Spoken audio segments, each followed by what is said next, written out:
បាទសូមជម្រាបសួរបងប្អូនទាំងអស់គ្នាបាទពិសេសបងប្អូនជាងដែលមានបញ្ហាខូចប្រសាដូចជាខ្ញុំបាទនេះជាចំណេះដឹងបន្ថែមទេដែលខ្ញុំចេះតិចតួចដែរទេហើយប៉ុននេះមានកំហូតភ្លើងអត់ចូលអូតូបាទអានេះយើងដោត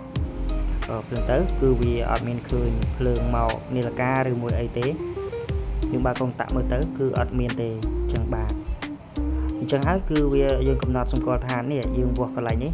ឃើញថាវាភ្លើងចូលមកហើយដល់ពេលយើងដោះមកគឺយើងវាស់ទៅលើកងដង់គឺវាបៀមអញ្ចឹងយើងកំណត់មុខសញ្ញាថាវាខូចទៅលើអូតូបាទខូចទៅលើអូតូអញ្ចឹងបាទអញ្ចឹងតោះយើងទៅដោះមើលទាំងអស់គ្នា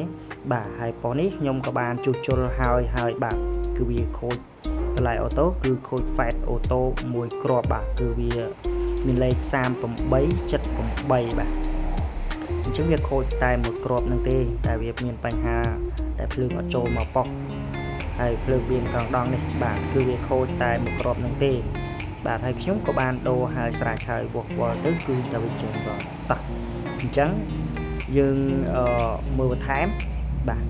អញ្ចឹងមុននឹងនេះយើងទៅសាកវាទាំងអស់គ្នាបាទតោះសាកមើលតើវាខ្លាំងយ៉ាងណាទៅប៉ុននេះ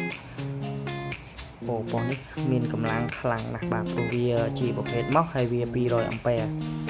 បាទអញ្ចឹងរាល់ការធ្វើប៉ុសទាំងអស់បើបងប្អូនមានបញ្ហាប៉ុសផ្សារឬក៏ចង់បានប៉ុសផ្សារឬម៉ូទ័រអីអាចតាក់ទងមកជាងខ្លួនបានទទួលធ្វើទទួលជួសជុលគ្រប់កលៈទេសៈទាំងអស់បាទឲ្យតែបងប្អូនផ្ញើមកឲ្យធ្វើបាទព្រោះអីឥឡូវជាងទំនេរច្រើនបាទអរគុណ